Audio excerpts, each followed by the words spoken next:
The ക്രിട്ടിക്കിലേക്ക് സ്വാഗതം. ഇന്ത്യയെ ഹിന്ദുത്വ രാഷ്ട്രമാക്കി മാറ്റുക എന്ന ലക്ഷ്യത്തോടെ രൂപം കൊണ്ട RSSന് 100 വയസ്സ് തികയുന്ന സാഹചര്യത്തിൽ ദി ക്രിട്ടിക് സംഘടിപ്പിക്കുന്ന പ്രഭാഷണ പരമ്പരയിൽ ഇന്ന് സംസാരിക്കുന്നത് ജമാഅത്തെ ഇസ്ലാമി ഹിന്ദ് സംസ്ഥാന സെക്രട്ടറി ടി മുഹമ്മദ് വേളമാണ്.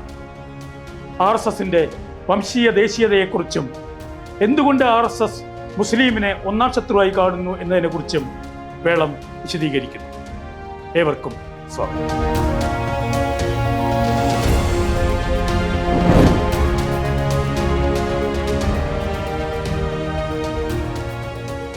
RSSനെ കുറിച്ചുള്ള ചർച്ചയിൽ ഏറ്റവും പ്രധാനപ്പെട്ട കാര്യം എന്താണ് RSS എന്ന് മനസ്സിലാക്കുക എന്നതാണ്.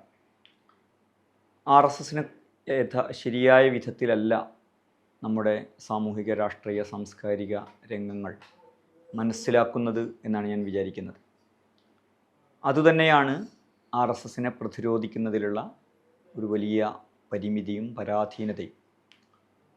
RSSനെ കുറിച്ച് ഇവിടെയുള്ള വിശകലനങ്ങൾ, ഒന്ന്, അത് ഒരു സെക്കുലർ അല്ലാത്ത ഒന്നാണ്, ഒരു ലാക്ക് ഓഫ് സെക്കുലറിസം ആണ് RSS. പൊതുവിൽ ലിബറൽ സെക്കുലർ ഭാഗങ്ങളിൽ നിന്നുള്ളവരുടെ ഒരു വിമർശനം, വിശകലനം അങ്ങനെയാണ്.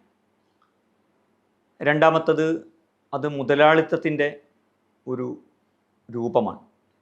ഫാഷിസം എന്ന് പറയുന്നത് മുതലാളിത്തത്തിൻ്റെ തന്നെ ഒരു ഭീകര രൂപമാണ്. മുതലാളിത്ത താല്പര്യങ്ങളും അജണ്ടകളുമാണ് അതിനെ മുന്നോട്ട് നയിക്കുന്നത് എന്നതാണ്.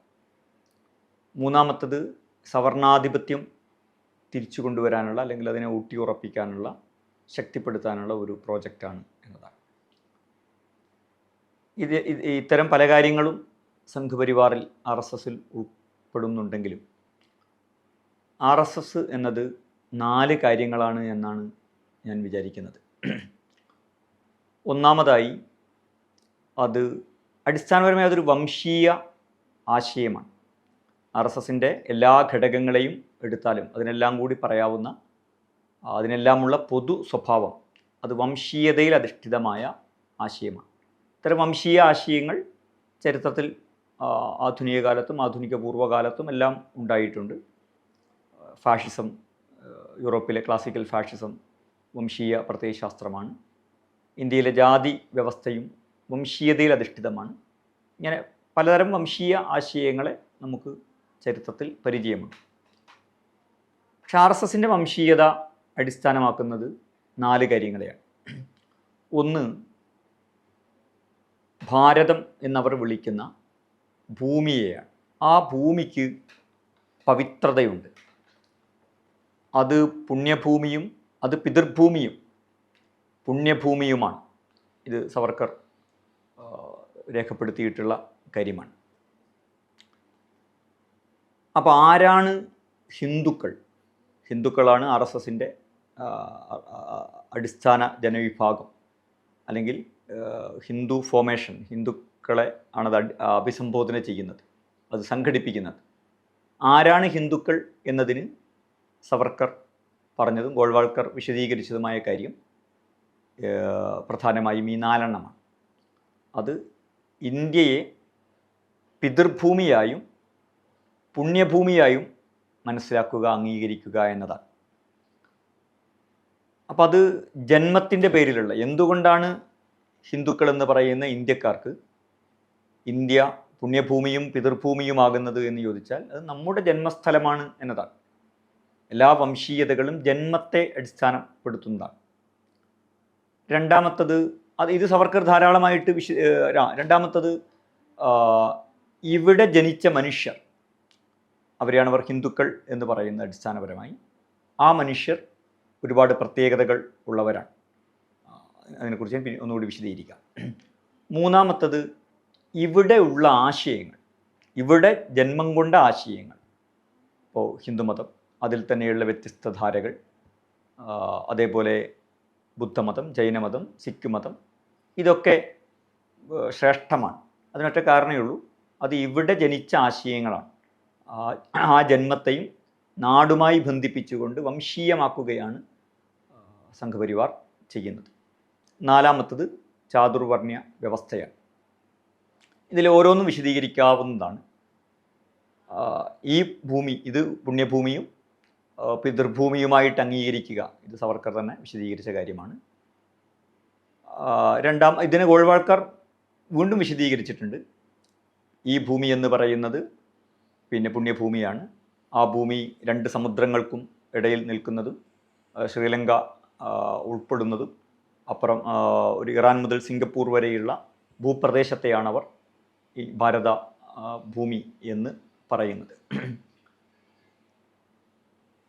അപ്പോൾ ഇത് ഒരു പുണ്യസ്ഥലമാണ്.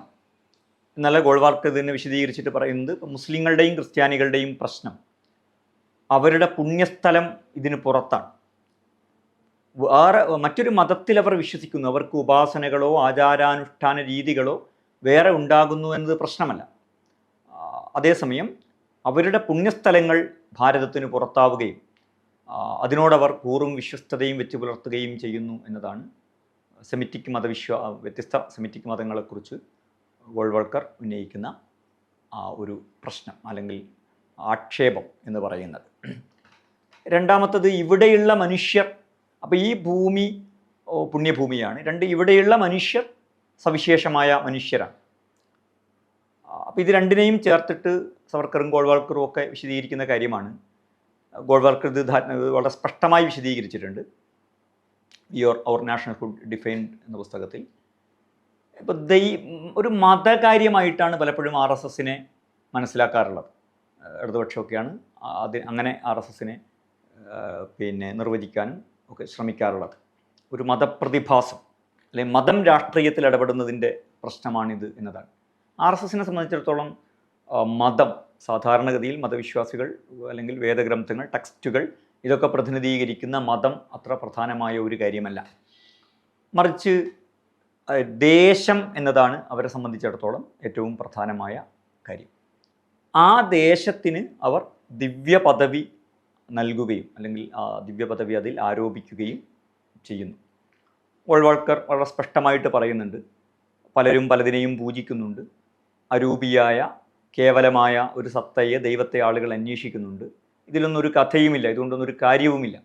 എല്ലാ മതവിശ്വാസികളെയും, ഹിന്ദു ഭക്തരായ മതവിശ്വാസികളുടെ വിശ്വാസങ്ങളെ ഉൾപ്പെടെ തള്ളിക്കളയുന്ന ഒരു പ്രസ്താവനയാണത്. മറിച്ച് ജീവനുള്ള ദൈവം, ലിവിങ് ആയിട്ടുള്ള ലിവിങ് ഗോഡ്, ഇതാണ് കാര്യം.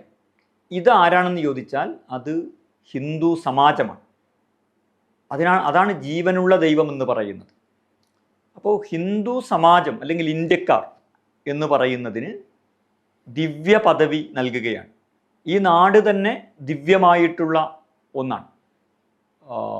RSSൻ്റെ ശാഖകളിൽ എല്ലായ്പ്പോഴും പ്രാർത്ഥിക്കുന്ന അവരുടെ ശാഖ ആരംഭിച്ചുകൊണ്ട് പറയുന്നൊരു കാര്യമാണ് നമസ്തേ സദാ വത്സല മാതൃഭൂമി.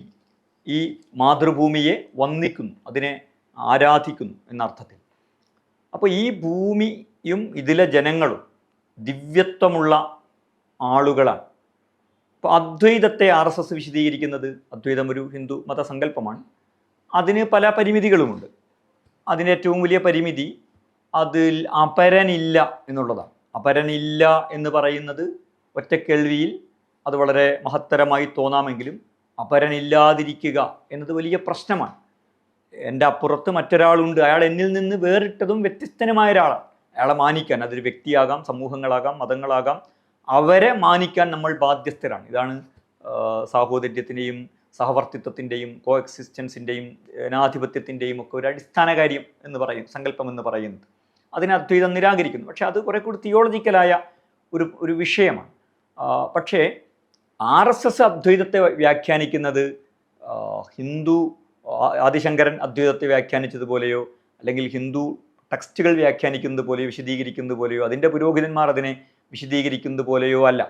മറിച്ച് ഹിന്ദു സമാജം, ഇന്ത്യക്കാർ എന്നവർ പുറമെ പറയുന്ന ഹിന്ദു സമാജം അല്ലെങ്കിൽ ഇന്ത്യക്കാരെന്നതും ഹിന്ദു സമാജം എന്നതും മാറി മാറി അവർ ഉപയോഗിക്കുന്ന വാക്കുകളാണ്. ആ സമാജം ഏകാത്മകമാണ് എന്നതാണ്, അതൊരൊറ്റ സത്തയാണ് എന്നതാണ്. അത് ദൈവമാണ് എന്ന് പറയുന്നതിൻ്റെ മറ്റൊരു ഭാഷ്യം ആണ് അത്. അപ്പോൾ ഈ സമാജം, ഈ സ്ഥലവും അവിടെ നിവസിക്കുന്ന ഈ സ്ഥലത്തെ പിതൃഭൂമിയും പുണ്യഭൂമിയുമായി അംഗീകരിക്കുന്ന ആ മനുഷ്യരും പുണ്യമുള്ള അതുതന്നെയാണ് ദൈവം എന്ന് പറയുന്നത്. ചിതി എന്ന് പറയുന്ന ഒരു ആശയവും സംഘപരിവാർ മുന്നോട്ട് വെക്കുന്നുണ്ട്. അത് ഒരു ആത്മീയമായ ശക്തിയാണ് ഇതിൽ കുടികൊള്ളുന്ന. അപ്പോൾ ഈ ദൈവികതയെ ഇപ്പോൾ വിരാട് പുരുഷൻ ചാതുർവർണ്ണ്യ ഋഗ്വേദത്തിലെ പിന്നെ മനുഷ്യ സൃഷ്ടിപ്പിനെ കുറിച്ച് പറയുന്ന വിരാട് പുരുഷൻ എന്ന് പറയുന്ന സങ്കല്പം, ആ സങ്കല്പത്തെക്കുറിച്ചും വോൾവൾക്കറും ഒക്കെ പറയുന്നത് അത് സാധാരണഗതിയിൽ ഇവിടെയുള്ള ഒരു ബ്രാഹ്മണവാദികൾ പറയുന്നത് പോലെ അല്ല, അല്ലെങ്കിൽ ഹിന്ദു ടെക്സ്റ്റുകൾ അതിൻ്റെ പുരോഹിതന്മാർ അത് വിശദീകരിക്കുന്നത് പോലെയല്ല. ആ വിരാട് പുരുഷൻ എന്ന് പറയുന്നത് ഇന്ത്യൻ സമൂഹമാണ്, ഹിന്ദു സമാജമാണ്. ആ സമാജത്തിൻ്റെ വ്യത്യസ്തങ്ങളായ അവയവങ്ങളിൽ നിന്ന് വ്യത്യസ്ത സമൂഹങ്ങൾ ഉയർന്നു വന്നു അല്ലെങ്കിൽ ഉണ്ടായി എന്ന ആശയമാണ് അത് മുന്നോട്ട് വെക്കുന്നത്. ഇത് സാധാരണഗതിയിലുള്ള അല്ലെങ്കിൽ പ്രമാണങ്ങൾ പറയുന്ന പുരോഹിതന്മാർ കൊണ്ട് നടക്കുന്ന സാധാരണ വിശ്വാസികൾ അനുഷ്ഠിക്കുന്ന ഹിന്ദു മതമാണോ? അല്ല. ഇത് വേറെ ഇപ്പോൾ സാധാരണ ഒരു ഹിന്ദു സന്യാസിയോട്, വേദങ്ങളും പുരാണങ്ങളും പഠിച്ച ഒരു ഹിന്ദു സന്യാസിയോട് വിരാട് പുരുഷനെക്കുറിച്ച് RSSൻ്റെ സങ്കല്പം പറഞ്ഞാൽ അവർ അംഗീകരിക്കുകയില്ല. ഇന്ത്യ എന്ന് പറയുന്നത്, ഭാരതാംബ എന്ന് പറയുന്നത് ദിവ്യത്വമുള്ള ഒന്നാണ്. ഹിന്ദു മതത്തിൽ പലതിലും ദിവ്യത്വം ആരോപിക്കാനുള്ള ഒരു സാധ്യതയുണ്ടെങ്കിലും ഒരു ക്രോഡീകരിക്കപ്പെട്ട മതം എന്ന നിലക്ക് അതിൽ ഒരു സ്ഥലത്തിന് ദിവ്യത്വമില്ല. അങ്ങനെ ഭാരതം എന്ന് പറയുന്നത് ഒരു ആരാധ്യ വസ്തുവായിട്ട് RSSന് മുമ്പുള്ള ഒരു ഹിന്ദു മതത്തിൽ, അല്ലെങ്കിൽ ഇന്നും ഭക്തർ പ്രാക്ടീസ് ചെയ്തുകൊണ്ടിരിക്കുന്ന ഒരു ഹിന്ദു മതത്തിൽ അതിൻ്റെ പ്രമാണങ്ങളിൽ നമുക്ക് കാണാൻ കഴിയുകയില്ല. അല്ലെങ്കിൽ ഇവിടെയുള്ള സാധാരണ ഹിന്ദുക്കളോടോ അവരിലെ മതം കൈകാര്യം ചെയ്യുന്ന ആളുകളോടോ ഈ കാര്യം ചോദിച്ചാൽ അവർ സമ്മതിച്ചു തരുന്ന ഒരു കാര്യവും അല്ല അത്. ഇത് വേറെ ഒരു കൾട്ട് പോലെ അതൊരേ സമയം അത് മതത്തിൻ്റെ പല സാധ്യതകളെയും ഉപയോഗപ്പെടുത്തുന്നു, മതത്തിൻ്റെ പല സങ്കല്പങ്ങളെയും അവരുടെ രീതിയിൽ വ്യാഖ്യാനിച്ചുകൊണ്ട്, ഒരു രാഷ്ട്രീയമായ രീതിയിൽ വ്യാഖ്യാനിച്ചുകൊണ്ട് ഉള്ള വേറെ തന്നെ ഒരു തരം മതധാരയാണിത്. അതിൽ മതമുണ്ടെങ്കിൽ, അല്ലാതെ ഒരു സാമ്പ്രദായികമായ ഹിന്ദു മതമല്ല എന്നുള്ളതാണ്. പിന്നെ ഇവിടെ ജനിച്ച ആശയങ്ങൾ, എന്തുകൊണ്ടാണ് വിചാരധാര മുസ്ലിങ്ങളെയും ക്രിസ്ത്യാനികളെയും കമ്മ്യൂണിസ്റ്റുകളെയും പുറന്തള്ളുന്നത്, ആഭ്യന്തര ശത്രുക്കളായിട്ട് കാണുന്നത്? അതേസമയം ഹിന്ദുമതത്തിനെതിരെ തന്നെ ഉയർന്നു വന്ന പ്രസ്ഥാനമായ ബുദ്ധമതത്തെയും, ഹിന്ദുമതത്തിനെതിരെ തന്നെ ഉയർന്നു വന്ന മതപ്രസ്ഥാനമായ സിഖ് മതത്തെയും, ഇസ്ലാമിൻ്റെ പല ഘടകങ്ങളും ഉൾക്കൊള്ളുന്ന സിഖ് മതത്തെയും ജൈനമതത്തെയും ഒക്കെ ഉൾക്കൊള്ളുകയും ചെയ്യുന്നതായി പറയുന്ന ഒരുപാട് വൈരുദ്ധ്യങ്ങളൊക്കെ ഉണ്ട്. പക്ഷേ പ്രത്യക്ഷത്തിലെങ്കിലും അതിനെ ഉൾക്കൊള്ളുന്നതായിട്ട് അവർ പറയുന്നത്, അതിനെ ആഭ്യന്തര ശത്രുക്കളായിട്ട് അവർ കണക്കാക്കാത്തത് എന്ന് ചോദിച്ചാൽ അത് ഈ വംശീയ സിദ്ധാന്തത്തിൻ്റെ അടിസ്ഥാനത്തിലാണ്. ഇവിടെ ജനിച്ച ആശയങ്ങൾ അതെല്ലാം പുണ്യമുള്ളതാണ്, അതെല്ലാം സ്വീകാര്യമാണ്, അതിനെയെല്ലാം ഉൾക്കൊള്ളുന്ന ഇൻ്റഗ്രേറ്റഡ് ആയ ഒരാശയത്തെയാണ് ഞങ്ങൾ മുന്നോട്ട് വെക്കുന്നത് എന്നതാണ്. അപ്പോൾ ഇത് ഒരു വംശീയമായ സിദ്ധാന്തമാണ്. ഇതെങ്ങനെയാണ് രൂപപ്പെട്ടത്? ഇതിൻ്റെ ഒരു ചരിത്രം എന്താണ്? ഇതിങ്ങനെ ഹിന്ദുമതത്തിൻ്റെ വളർച്ചയുടെയും വികാസത്തിൻ്റെയും ഒരു ഘട്ടത്തിൽ ദ്വൈതവും അദ്വൈതവും ഒക്കെ അതിലുണ്ടായതുപോലെ, ശൈവവും വൈഷ്ണവുമായ ധാരകൾ ഉണ്ടായതുപോലെ, അങ്ങനെ ആ മതത്തിൽ നിന്ന്, മതത്തിൻ്റെ ആന്തരിക സംവാദങ്ങളിൽ നിന്ന് ഉണ്ടായിത്തീർന്ന ഒന്നാണോ? അല്ല. മറിച്ച് ഇതിൻ്റെ ചരിത്രം എന്ന് പറയുന്നത് യൂറോപ്പിലെ ദേശീയതയുമായി ബന്ധപ്പെട്ടതാണ്. ഒരു ഭാഗത്തത് ഇന്ത്യയിലെ ബ്രാഹ്മണരുടെ, പ്രത്യേകിച്ച് സുൽത്താൻ മുഗള കാലഘട്ടത്തിനും ബ്രിട്ടീഷ് കാലഘട്ടത്തിനുമൊക്കെ ശേഷമുള്ള അവരനുഭവിച്ച അധികാര നഷ്ടത്തിൻ്റെയും അരക്ഷിതത്വത്തിൻ്റെയും പ്രശ്നമാണ് അതിൻ്റെ ഒരു അന്തർധാര എന്ന് പറയുന്നത്. അതിനെ പറഞ്ഞുകൊണ്ട് മാത്രം ഇന്ത്യയിൽ ജനങ്ങളെ സംഘടിപ്പിക്കാൻ കഴിയില്ല. അപ്പോൾ അവർ പുതിയൊരു ആശയത്തെ മുന്നോട്ട് വെക്കുകയാണ്. അത് ഈ ദേശീയതയെ ദിവ്യമായി കരുതുന്ന ഒരാശയമാണ്. അപ്പോൾ ഈ ദേശീയത എന്ന് പറയുന്നത് അത് ഇവിടുത്തെ പുരാണങ്ങളിലോ ഇതിഹാസങ്ങളിലോ സ്മൃതികളിലോ ശ്രുതികളിലോ ഒന്നുമുള്ള കാര്യമല്ല, മറിച്ച് അതൊരു ആധുനികമായ ആശയമാണ്. അപ്പോൾ ഈ ദേശീയത എന്ന് പറയുന്ന ആധുനിക ആശയത്തെക്കുറിച്ച് യൂറോപ്പിൽ രണ്ട് ധാരകൾ അതിൽ നമുക്ക് കാണാൻ കഴിയും. ഒന്ന് ഫ്രഞ്ച്, ബ്രിട്ടീഷ് ബുദ്ധിജീവികളൊക്കെ മുന്നോട്ട് വെച്ച അതൊരു സോഷ്യൽ കോൺട്രാക്റ്റാണ് എന്ന് പറയുന്ന ഒരു ലിബറൽ ആയിട്ടുള്ള ആശയമാണ്. മറ്റൊന്ന് ഇറ്റാലിയൻ ബുദ്ധിജീവികൾ ജർമ്മൻ ഇറ്റാലിയൻ ബുദ്ധിജീവികൾ മുന്നോട്ട് വെച്ചിട്ടുള്ള ഫാഷിസത്തോട് ചേർന്ന് നിൽക്കുന്ന, ഇത് വംശീയമാണ്. ജനങ്ങൾ തമ്മിലുള്ള ഒരു കോൺട്രാക്റ്റ് മാത്രമല്ല ദേശം എന്ന് പറയുന്നത്, അത് ഒരു രക്തബന്ധത്തിൻ്റെ കാര്യം കൂടിയാണ്. സവർക്കർ അത് വിശദീകരിക്കുന്നുണ്ട്. ഇത് ഒരു രക്തബന്ധം കൂടി ഉണ്ടാകുമ്പോഴാണ്. ദേശീയതയ്ക്ക് തന്നെ ഈ പ്രശ്നമുണ്ട്. ദേശീയത നിങ്ങൾ ചുരണ്ടി നോക്കിയാൽ അതിനിടയിൽ വംശീയത കാണാൻ കഴിയും എന്ന് സാധാരണ പറയാറുണ്ട്. അത് ദേശീയതയുടെ തന്നെ ഇൻഹറൻ്റ് ആയിട്ടുള്ളൊരു പ്രശ്നമാണ്. പക്ഷേ ദേശീയത അത് മറച്ചു വെക്കുകയാണ്, അല്ലെങ്കിൽ അതിനെ മറികടക്കാൻ ശ്രമിക്കുകയെങ്കിലുമാണ് ചെയ്യാറുള്ളത്. ഫാഷിസവും സംഘപരിവാറും ചെയ്യുന്നത് അങ്ങനെയല്ല. അതിനെ പ്രത്യക്ഷത്തിൽ തന്നെ കൊണ്ടുവരികയും അതിനൊരു അവകാശവാദമായിട്ട് മുന്നോട്ട് വെക്കുകയും ചെയ്യുന്നു എന്നുള്ളതാണ്. അപ്പോൾ ഇത് എന്തോ ഒരു ഭാരതീയമായ പുരാണങ്ങളിൽ നിന്നും ഇതിഹാസങ്ങളിൽ നിന്നുമൊക്കെ ഉരുത്തിരിഞ്ഞു വന്നൊരാശയമല്ല. യൂറോപ്പിലെ ഇറ്റലിയൻ, അതേപോലെ ജർമ്മൻ സെക്കുലറായ രാഷ്ട്ര തത്വചിന്തകന്മാർ മുന്നോട്ട് വെച്ച വംശീയമായ ഒരു ദേശീയ സങ്കല്പത്തെ കടമെടുക്കുകയാണ് അവർ ചെയ്തിട്ടുള്ളത്. നാലാമത്തെ സവിശേഷത ഇതിൽ ചാതുർവർണ്ണ വ്യവസ്ഥയാണ്. സംഘപരിവാർ സാഹിത്യങ്ങൾ നമ്മൾ വായിച്ചു നോക്കിയാൽ ഇക്കാര്യത്തിൽ പല വൈരുദ്ധ്യങ്ങളും അതിൽ നമുക്ക് കാണാൻ കഴിയും. അതിനു മുമ്പ് പറയേണ്ട ഒരു കാര്യമാണ്, സംഘപരിവാർ എന്തിനാണ് ഈ ഒരു ആശയത്തിലേക്ക് എത്തിയത്, അല്ലെങ്കിൽ സംഘപരിവാർ എന്തിനു സംഘടിപ്പിക്കപ്പെട്ടു. നേരത്തെ ഞാൻ പറഞ്ഞു, ചിത്പൻ ബ്രാഹ്മണരുടെ, അല്ലെങ്കിൽ ഇന്ത്യയിലെ പൊതുവിൽ ബ്രാഹ്മണർ എന്ന ഒരു വംശത്തെക്കുറിച്ചല്ല ഞാൻ പറയുന്നത്, ആ ആശയത്തിൽ വിശ്വസിക്കുന്നവരുടെ ഒരു നഷ്ടബോധത്തിൻ്റെയും അരക്ഷിതത്വത്തിൻ്റെയും പ്രശ്നം ഇതിലുണ്ട്. അപ്പോൾ എന്തിനാണ് ഇവർ ഇത് സംഘടിപ്പിച്ചത് എന്ന് ചോദിച്ചാൽ അവർ തന്നെ അത് വിശദീകരിക്കുന്നുണ്ട്. ചാതുർവർണ്ണ വ്യവസ്ഥ നിലനിൽക്കുന്ന കാലത്തൊരു പ്രശ്നവും ഉണ്ടായിരുന്നില്ല. ഹിന്ദു സമാജം വളരെ ശക്തവും ഭദ്രവും ഒക്കെയായിരുന്നു. അത് ദുർബലമായപ്പോഴാണ് ബുദ്ധമതക്കാർ പ്രത്യേകിച്ചും അതിനെ ദുർബലപ്പെടുത്തിയപ്പോഴാണ് മുസ്ലിങ്ങളുടെ ആക്രമണം ഈ രാജ്യത്തുണ്ടായത്. അപ്പോൾ അവിടെ ഒരു വൈരുദ്ധ്യം സംഭവിക്കുന്നുണ്ട്. അത് ഞാൻ നേരത്തെ പറഞ്ഞത്, ബുദ്ധമതമൊക്കെ ഇതിൽ ഉൾപ്പെട്ടതാണെന്ന് പറയുമ്പോഴും ബുദ്ധമതത്തെ അപരസ്ഥാനത്ത് നിർത്തി ആവശ്യം വരുമ്പോൾ അവർ വിമർശിക്കുകയും ചെയ്യുന്നുണ്ട്. അപ്പോൾ അങ്ങനെ മുഗള കാലഘട്ടവും സുൽത്താൻ കാലഘട്ടവും ബ്രിട്ടീഷ് കാലഘട്ടവും ഒക്കെ വന്നപ്പോൾ ഇവിടെയുള്ള ജാതിശ്രേണിയിൽ താഴ്ത്തപ്പെട്ട മനുഷ്യർക്ക് സ്വത്വബോധവും അഭിമാനബോധവും ഒക്കെ ഉണ്ടാവുകയും അങ്ങനെ ഹിന്ദു സമാജത്തിൽ വിള്ളലുണ്ടാവുകയും ചെയ്തു. അതിൻ്റെ ശക്തി ക്ഷയിച്ചു, അത് ദുർബലപ്പെട്ടു. ഇതിനെ തിരിച്ചു പിടിക്കേണ്ടതുണ്ട്. ആ തിരിച്ചു പിടിക്കാൻ പഴയ ചാതുർവർണ്ണ വ്യവസ്ഥ അങ്ങനെ തന്നെ പറഞ്ഞുകൊണ്ട് തിരിച്ചു പിടിക്കുക സാധ്യമല്ല. അപ്പോൾ അവരൊരു പുതിയ സിദ്ധാന്തം മുന്നോട്ട് വെച്ചു. അതാണ് നേരത്തെ പറഞ്ഞ ഈ 4 സവിശേഷതകളുള്ള സംഘപരിവാറിൻ്റെ ആശയം എന്നത്. പക്ഷെ അതിൽ ചാതുർവർണ്ണ വ്യവസ്ഥ എന്ന് പറയുന്നത് ശക്തമായ ഒരു അന്തർധാരയാണ്. കാരണം വംശീയതയാണ് സംഘപരിവാറിൻ്റെ അടിസ്ഥാനം എന്ന് ഞാൻ പറഞ്ഞു. ഈ വംശീയതയുടെ ഇന്ത്യയിലെ പഴയ വളരെ ക്ലാസിക്കലായിട്ടുള്ള രൂപമാണ് ചാതുർവർണ്ണ വ്യവസ്ഥ എന്ന് പറയുന്നത്. അതിനെ തന്നെ പല പുതിയ രീതികളിലും ആവിഷ്കരിക്കുകയാണ് യഥാർത്ഥത്തിൽ സംഘപരിവാർ ചെയ്യുന്നത്. അതിനെ ഉപേക്ഷിക്കുകയല്ല, അല്ലെങ്കിൽ അതിൽ നിന്ന് ആ സമൂഹത്തെ മോചിപ്പിക്കുക എന്നത് സംഘപരിവാറിൻ്റെ അജണ്ടയല്ല. അവർ ചില സമയങ്ങളിൽ പറയും, ഹിന്ദു സമാജം എന്ന് പറയുന്നത് ഒരു വ്യത്യാസങ്ങളുമില്ലാത്ത ഏകോദരമായ നമ്മൾ സാധാരണ സാഹോദര്യത്തെക്കുറിച്ച് പറയുന്ന കാര്യങ്ങളൊക്കെ അവർ പറയും. ഇത് പറയുമ്പോൾ തന്നെ സംഘപരിവാർ സാഹിത്യങ്ങൾ നമ്മൾ പഠിച്ചു നോക്കിയാൽ ചാതുർവർണ്ണ വ്യവസ്ഥ അല്ലെങ്കിൽ വർണ്ണവ്യവസ്ഥ എന്ന് പറയുന്നത് ഒരു സോഷ്യൽ ഇൻഷുറൻസ് ആണ് എന്ന് ഗോൾവാൾക്കർ ഉൾപ്പെടെയുള്ള ആളുകൾ പറയുന്നുണ്ട്. അപ്പോൾ അതൊരു മോശം കാര്യമായിട്ടല്ല അവർ പറയുന്നത്. രണ്ടാമത്തത്, അത്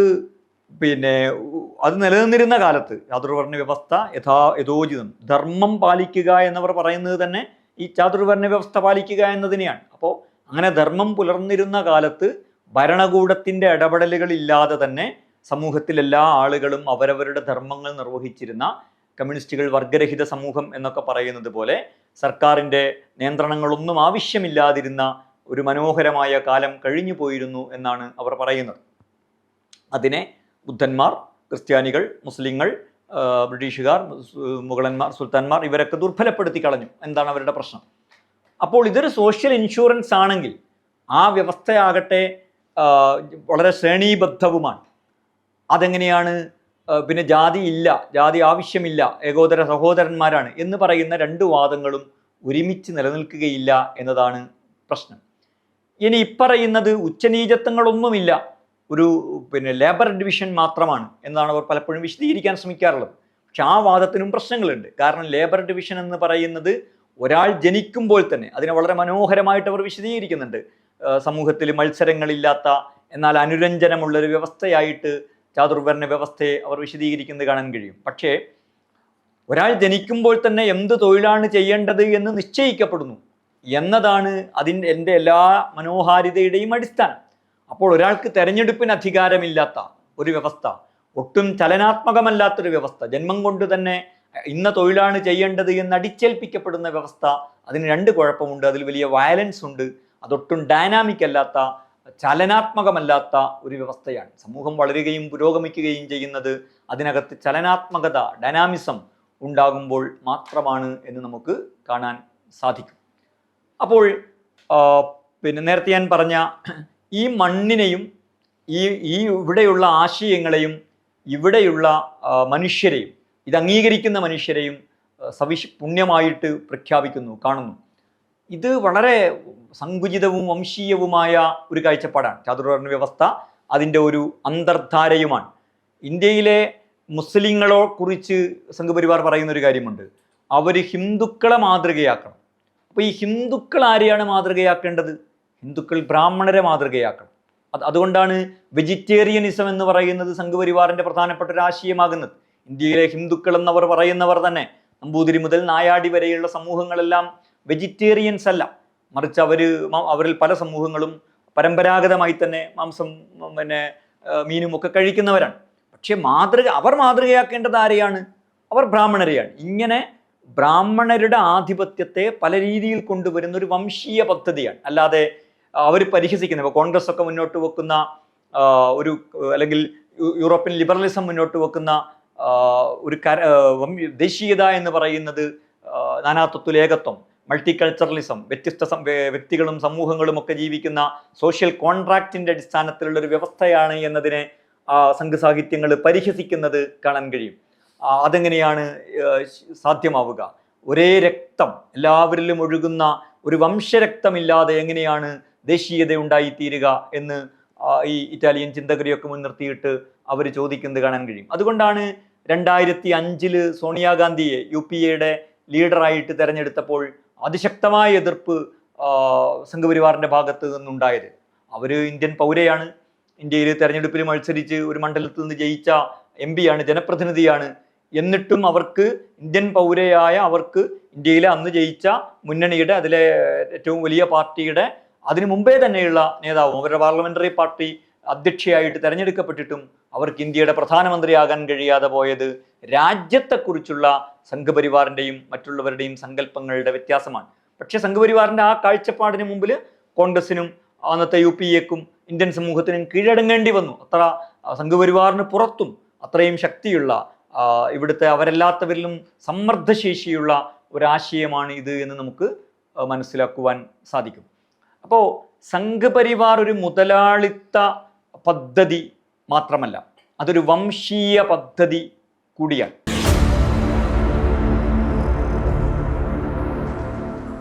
ചാതുർവർണ്ണ വ്യവസ്ഥയെ അതേപോലെ പുനഃസ്ഥാപിക്കുന്ന ഒരു പദ്ധതിയല്ല സംഘപരിവാർ അല്ലെങ്കിൽ RSS എന്ന് പറയുന്നത്. മറിച്ച് ഞാൻ നേരത്തെ പറഞ്ഞതുപോലെ ചാതുർവർണ്ണത്തിൻ്റെതായ പല ഘടകങ്ങളും അതിലുണ്ട്.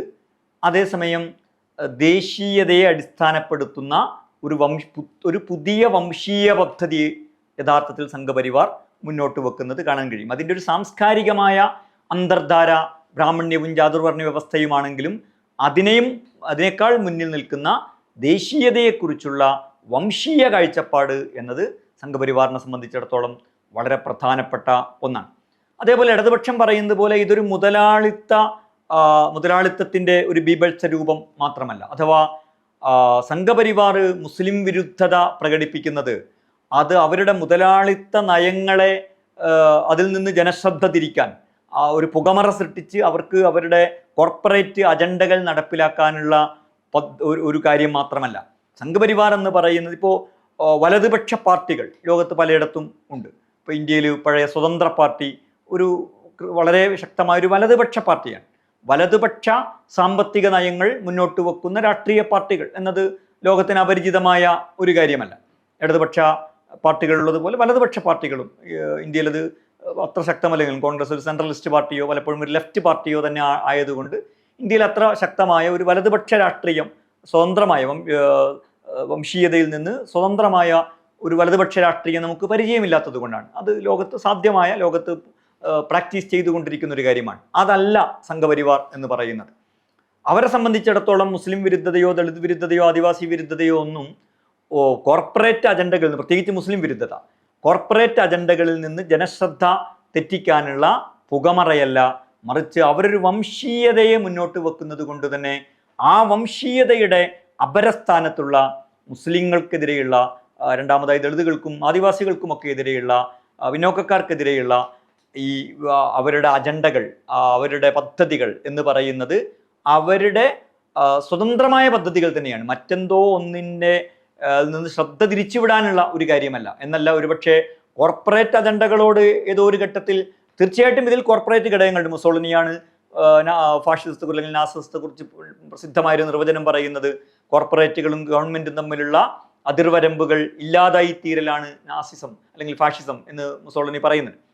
അത് ഇന്ത്യൻ ഫാഷിസത്തിനും ബാധകമായൊരു കാര്യമാണ്. പക്ഷെ അത് മാത്രമാണിത് എന്ന് മനസ്സിലാക്കുന്നത് അബദ്ധമായിരിക്കും. ഇതൊരു വംശീയ പദ്ധതി കൂടിയാണ്. ആ വംശീയതയുടെ അപരസ്ഥാനത്ത് അവർ നിർത്തുന്നവരെ നശിപ്പിക്കുക എന്ന് പറയുന്നത്. ഇനി കോർപ്പറേറ്റ് അജണ്ടയിൽ വല്ല കോംപ്രമൈസും ചെയ്യേണ്ടി വന്നാൽ പോലും ഇതിൽ കോംപ്രമൈസ് ചെയ്യാതിരിക്കുക എന്നത് RSSന്റെ അടിസ്ഥാനപരമായ സ്വഭാവമാണ് എന്ന് നമ്മൾ മനസ്സിലാക്കണം. അപ്പോൾ എന്തിനാണ് RSS ഉണ്ടാകേണ്ടി വന്നത്? ഇന്ത്യയിൽ ഇങ്ങനെയൊരു, അവർ നേരത്തെ ഞാൻ പറഞ്ഞ പോലെ വർഗരഹിത സമൂഹം എന്നൊക്കെ പറയുന്നത് പോലുള്ളൊരു വ്യവസ്ഥ ഉണ്ടായിരുന്നു.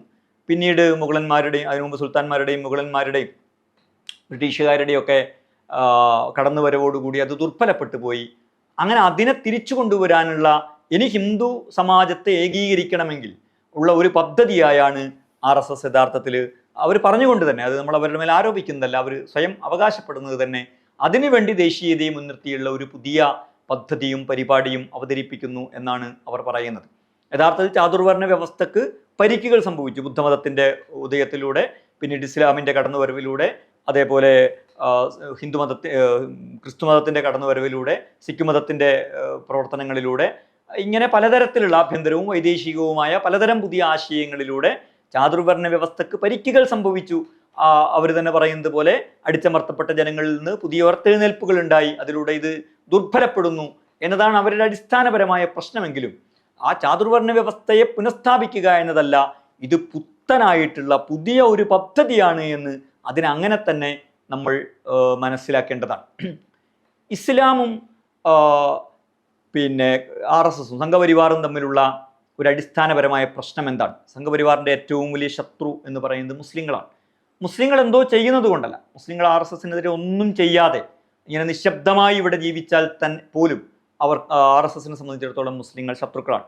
മുസ്ലിങ്ങൾ ശത്രുക്കളാണ്, ക്രിസ്ത്യാനികൾ ശത്രുക്കളാണ്, കമ്മ്യൂണിസ്റ്റുകൾ ശത്രുക്കളാണ്, വേറെ അർത്ഥത്തിൽ ബുദ്ധമതക്കാർ ശത്രുക്കളാണ്, ദളിതുകൾ പലരും ശത്രുക്കളാണ്. പക്ഷേ ശത്രുതയിൽ നമ്പർ 1 ആരാണ് എന്ന്, RSSനെ സംബന്ധിച്ചിടത്തോളം ആരാണ് എന്ന് അതിപ്പോൾ ആരാലോചിച്ചാലും ആരോട് ചോദിച്ചാലും എളുപ്പത്തിൽ വളരെ ഒരു വലിയ സംവാദങ്ങളൊന്നും ഇല്ലാതെ തന്നെ, ഗഹനമായ ആലോചനകളോ പഠനങ്ങളോ ഒന്നുമില്ലാതെ തന്നെ മനസ്സിലാക്കാൻ കഴിയുന്ന ഒരു കാര്യമാണ്. അത് മുസ്ലിങ്ങളാണ്. ഇത് ഇക്കാലത്ത് മുസ്ലിങ്ങളാണ് എന്നതല്ല, എക്കാലത്തും മുസ്ലിങ്ങളായിരുന്നു. ആരോട് കോംപ്രമൈസ് ചെയ്താലും മുസ്ലിങ്ങളുമായി ഒരു കോംപ്രമൈസ് സാധ്യമല്ല എന്നതാണ് അവരുടെ കാഴ്ചപ്പാട്. അതെന്തുകൊണ്ടാണ്? അതിൻ്റെ കാരണം അവർ പറയുന്ന എല്ലാ ആശയങ്ങളെയും ഒരു ആശയം എന്ന നിലക്ക് ഇസ്ലാമും ഒരു ജനസമൂഹം എന്ന നിലക്ക് മുസ്ലിങ്ങളും, പ്രത്യേകിച്ച് ഇസ്ലാം അംഗീകരിച്ച് ജീവിക്കുന്ന മുസ്ലിങ്ങൾ അതിനെ നിരാകരിക്കുന്നു എന്നുള്ളതാണ്. ഈ പുണ്യഭൂമി എന്ന് പറയുന്ന സങ്കല്പത്തെ, പിതൃഭൂമി എന്ന് പറയുന്ന സങ്കല്പത്തെ, ഇവിടെ ജനിച്ച മനുഷ്യർ പുണ്യമുള്ളവരാണ് എന്ന് പറയുന്ന സങ്കല്പത്തെ, അതിന് ദൈവികതയുണ്ട് എന്ന സങ്കല്പത്തെ, ദൈവമെന്ന് പറയുന്നത് തന്നെ അതാണ് എന്ന ആശയത്തെ, ഇങ്ങനെയുള്ള ഇവർ മുന്നോട്ട് വെക്കുന്ന ദേശത്തെ കേന്ദ്രീകരിച്ചുകൊണ്ടുള്ള എല്ലാ വംശീയ സങ്കല്പങ്ങളെയും ഇസ്ലാമും മുസ്ലിങ്ങളും വളരെ സ്വാഭാവികമായി നിരാകരിക്കുന്നു. അതിന് RSSനെ നിരാകരിക്കുന്ന എന്തോ ഒരു പുതിയ പദ്ധതിയൊന്നും ആവിഷ്കരിക്കേണ്ടതില്ല. ഒരു മുസ്ലിമിൻ്റെ സ്വാഭാവിക വിശ്വാസം, സാധാരണ ജീവിതം എന്ന് പറയുന്നത് തന്നെ ഇതിനെ നെഗേറ്റ് ചെയ്യുന്ന, ഇതിനെ നിരാകരിക്കുന്ന ഒരു കാര്യമാണ്. അത് വളരെ നന്നായിട്ട് RSSന് അറിയാം. അതുകൊണ്ടാണ് ഈ സംഘർഷം ഉണ്ടായിത്തീരുന്നത്.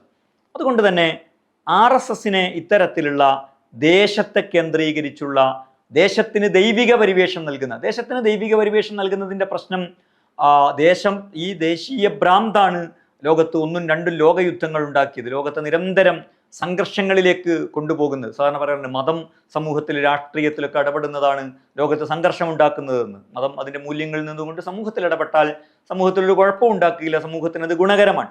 പക്ഷെ ദേശീയതയും ദേശീയ ഭ്രാന്തും ലോകത്ത് നിരന്തരമായി യുദ്ധങ്ങൾ ക്ഷണിച്ചു വരുത്തുകയും രക്തച്ചൊരിച്ചിലുകൾ ഉണ്ടാക്കുകയും ചെയ്യുന്നത്. മതം എന്ന പേരിൽ പോലും നടക്കുന്ന പലതും ദേശീയതയും വംശീയതയുമാണ് എന്ന് നമുക്കതിൻ്റെ അടിവേരുകൾ പരിശോധിച്ചാൽ മനസ്സിലാക്കാൻ കഴിയും. അല്ലാതെ മതത്തിൻ്റെ പ്രമാണങ്ങളോ മതത്തിൻ്റെ മൂല്യങ്ങളോ ആയിരിക്കില്ല അവിടങ്ങളിൽ പ്രവർത്തിക്കുന്നത് എന്ന് കാണുവാൻ സാധിക്കും. അപ്പോൾ ഈ ദേശീയതയെ ദൈവികവൽക്കരിക്കുന്നതിൻ്റെ മറ്റൊരു പ്രശ്നം, അത് സത്യത്തിൻ്റെയും ന്യായത്തിൻ്റെയും നീതിയുടെയും എല്ലാം മാനദണ്ഡമായി മാറുകയാണ്. മാത്രമല്ല അതിനെന്ത് ലോജിക്കാണുള്ളത്? ലോകത്ത് എത്രയോ രാജ്യങ്ങളുണ്ട്, കോടിക്കണക്കിന് മനുഷ്യരുണ്ട്, വ്യത്യസ്ത ജനവിഭാഗങ്ങളുണ്ട്.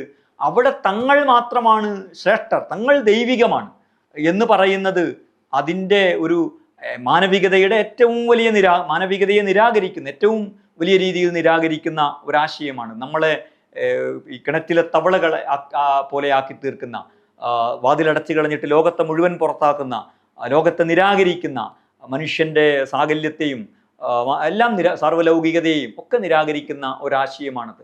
ഇനി യുക്തിപരമായിട്ട് ആലോചിച്ചാൽ നമ്മളിത് പറയുന്നത് എന്തുകൊണ്ടാണ്? അത് നമ്മൾ ഈ രാജ്യത്ത് ജനിച്ചത് കൊണ്ടാണ്. ഒരു സംവാദത്തിൽ ഒരു RSS പ്രതിനിധിയോട് ഈ കാര്യം ഞാൻ ചോദിച്ചിരുന്നു. ഈ ആശയങ്ങൾ അദ്ദേഹം അവതരിപ്പിച്ചപ്പോൾ, ഇത് നിങ്ങളും ഞാനും ഇന്ത്യയിൽ ജനിച്ചു, അതുകൊണ്ട് നമ്മളിത് പറയുന്നു. ഇനി ചൈനയിലായിരുന്നു ജനിച്ചിരുന്നെങ്കിൽ നമ്മൾ രണ്ടുപേരും എന്തോ കാരണത്തിൽ ചൈനയിലായിരുന്നു ജനിച്ചിരുന്നത് എങ്കിൽ ചൈന പുണ്യഭൂമിയാണ് എന്നല്ലേ നമ്മൾ പറയുക. കാരണം ഇതിൻ്റെ ന്യായം എന്ന് പറയുന്നത് എന്താണ്? അത് നമ്മൾ ജനിച്ച സ്ഥലമാണ് എന്നതാണ്. ഇനി സൗദി അറേബ്യയിലാണ് ജനിച്ചതെങ്കിൽ, അല്ലെങ്കിൽ ഇസ്രായേലിലാണ് ജനിച്ചതെങ്കിൽ, അല്ലെങ്കിൽ ഫ്രാൻസിലാണ് ജനിച്ചതെങ്കിൽ അതാണ് പുണ്യഭൂമി, അതാണ് പിതൃഭൂമി, അത് ദൈവികമാണ്, അത് വിരാട് പുരുഷനാണ്, അത് തന്നെയാണ് അദ്വൈതം എന്നൊക്കെ നമ്മൾ പറയില്ലേ? അപ്പോൾ ഇതിനൊരു യുക്തിയുമില്ലാത്ത മനുഷ്യരെ ലോകത്തിൻ്റെയും മാനവികതയുടെയും വിശാലതയിലേക്ക് വികസിക്കുന്നതിൻ്റെ മുമ്പിൽ അതിനെ തടയിടുന്ന, മനുഷ്യരെ അങ്ങേയറ്റം എല്ലാ അർത്ഥത്തിലും സങ്കുചിതരാക്കി മാറ്റുന്ന ഒരാശയമാണിത് എന്ന് നമുക്ക് കാണാൻ സാധിക്കും. എന്താണ് ഇതിൻ്റെ പ്രതിവിധി എന്നത് ഈ പ്രശ്നത്തെ ഇങ്ങനെ മനസ്സിലാക്കുന്നതോടുകൂടി തന്നെ ഇതിൻ്റെ പ്രതിവിധി വളരെ സ്വാഭാവികമായിട്ട് രൂപപ്പെടും. അപ്പോൾ ദേശീയത വളരെയധികം നമ്മുടെയൊക്കെ രാജ്യത്ത് ശക്തിപ്പെട്ട് കഴിഞ്ഞിട്ടുള്ള ദേശീയതയുടെ ഈ ആക്രാമികമായ രൂപത്തെക്കുറിച്ച് നമ്മുടെ ദേശ നേതാക്കൾ തന്നെ നേരത്തെ പലരും പല രീതിയിൽ, പല ആംഗിളുകളിൽ ഈ പ്രശ്നത്തെ ചൂണ്ടിക്കാണിച്ചിട്ടുണ്ട്. രവീന്ദ്രനാഥ ടാഗോർ, നമ്മുടെ ദേശീയ ഗാനം എഴുതിയ ടാഗോർ ഈ പ്രശ്നം ഒരുപാട് സ്ഥലങ്ങൾ വളരെ ശക്തമായിട്ട് ചൂണ്ടിക്കാണിച്ച ഒരാളാണ്. പിന്നെ ടാഗോറും ഗാന്ധിയും തമ്മിൽ ഇതിൽ അഭിപ്രായ വ്യത്യാസങ്ങളുണ്ട്, അത് സൂക്ഷ്മമായ അഭിപ്രായ വ്യത്യാസമാണ്. പക്ഷേ ദേശത്തെ നീതിയുടെയും ന്യായത്തിൻ്റെയും ഒക്കെ മാനദണ്ഡമാക്കുന്നതിനെതിരെ ഗാന്ധി വളരെ ശക്തമായിട്ട് പ്രതികരിക്കുന്നത് നമുക്ക് കാണാൻ സാധിക്കും. സ്വാതന്ത്ര്യത്തിന് ശേഷം പാകിസ്ഥാന് കൊടുക്കാനുള്ള പണം കൊടുക്കണമെന്ന് പറഞ്ഞ് ഗാന്ധി സത്യാഗ്രഹം ഇരിക്കുന്നതിൻ്റെയൊക്കെ ഒരു കാരണം അതാണ്. ന്യായത്തിൻ്റെയും നീതിയുടെയും മാനദണ്ഡം ദേശമാകാൻ പറ്റുകയില്ല എന്ന ഗാന്ധിയുടെ ഒരു ഉയർന്ന മൂല്യബോധമാണ് ആ പ്രവർത്തനത്തിൻ്റെ പിന്നിലുള്ള കാര്യം എന്ന് പറയുന്നത്. അപ്പോൾ അതേസമയം ഇന്ന് ദേശഭ്രാന്ത് വലിയ പ്രശ്നമാണെന്ന് പറഞ്ഞാൽ അത് തീവ്രവാദമായിട്ട് മുദ്രകുത്തപ്പെടും, ദേശവിരുദ്ധതയായി, രാജ്യദ്രോഹമായിട്ട് മുദ്രകുത്തപ്പെടും. ഈ അടുത്ത കാലം വരെ ഭരണകൂടമാണ് ദേശം എന്ന് പറയുന്ന കാലത്തും ദേശഭ്രാന്തന്മാരും അധികാരം കേന്ദ്രീകരിക്കാൻ ആഗ്രഹിക്കുന്നവരും ഭരണകൂട ഭീകരതയുടെ ഒരു പ്രത്യയശാസ്ത്ര അടിത്തറയാണ്. ഭരണകൂടമാണ് രാഷ്ട്രം എന്ന് പറയുന്നത്. ഭരണകൂടത്തിൻ്റെ താല്പര്യങ്ങളെ, അവരുടെ നടപടികളെ ചോദ്യം ചെയ്യുമ്പോൾ നിങ്ങൾ രാഷ്ട്രത്തെ ചോദ്യം ചെയ്യുകയാണ്. ഇതാണ് ഭരണകൂട ഭീകരതയുടെ അടിസ്ഥാന തത്വശാസ്ത്രം.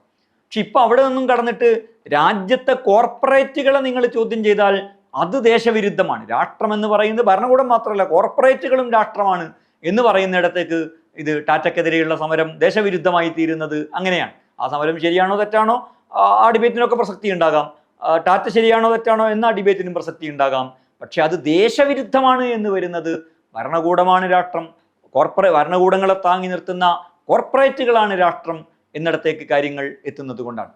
അതുകൊണ്ട് മനുഷ്യൻ്റെ മാനവികതയിലേക്കും സാർവലൗകികതയിലേക്കും സാഹോദര്യത്തിലേക്കുമൊക്കെ വികസിക്കുക, അതിനെ എതിർക്കുന്ന ഈ ഒരു പ്രത്യയശാസ്ത്രത്തെ അതായിട്ട് തിരിച്ചറിയുക. തീർച്ചയായിട്ടും ഇപ്പോൾ കോൺഗ്രസ് ഒക്കെ മുന്നോട്ട് വെക്കുന്ന മൾട്ടികൾച്ചറലിസം എന്ന് പറയുന്നത് ഇതിൻ്റെ ഒരു പ്രതിരോധം തന്നെയാണ്.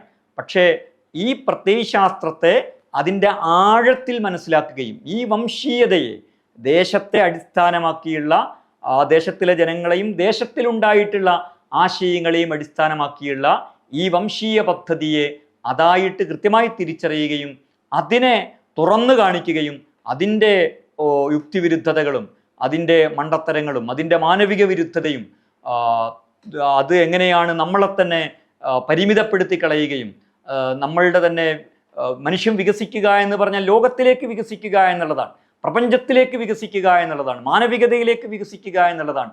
ആ വികാസത്തിന് നമ്മൾ ഇന്ത്യക്കാരുടെ തന്നെ അത്തരത്തിലുള്ള വികാസത്തിന് ഇതെങ്ങനെയാണ് തടസ്സമായി തീരുന്നത്, നമ്മളെ എങ്ങനെയാണ് ഇത് കൂടുതൽ കൂടുതൽ സങ്കുചിതരാക്കി തീർക്കുന്നത്, എങ്ങനെയാണ് ഒരു അടഞ്ഞ സമൂഹമാക്കിയിട്ട് മാറ്റുന്നത് എന്ന കാര്യം ഇത്തരത്തിലുള്ളൊരു ഒരു ഒരു ആശയ സമരത്തിലൂടെ മാത്രമേ, ഒപ്പം തന്നെ അതിൻ്റെ കോർപ്പറേറ്റ് അജണ്ടകളും അതിൻ്റെ പിന്നെ ബ്രാഹ്മണ്യ അജണ്ടകളും അതിനെ നിഷേധിച്ചുകൊണ്ടല്ല, പക്ഷെ അതിനും അപ്പുറത്തുള്ള വംശീയമായ അജണ്ട RSSനുണ്ട് എന്ന് തിരിച്ചറിയുകയും അതിനെ തുറന്നു കാണിക്കുകയും സാഹോദര്യത്തിൻ്റെയും സർവ്വലൗകികതയുടേതുമായ ഒരു പ്രതി ആശയത്തെ മുന്നോട്ട് വെച്ചുകൊണ്ട് മാത്രമേ നമുക്ക് RSSനെ ചെറുക്കാൻ കഴിയുകയുള്ളൂ.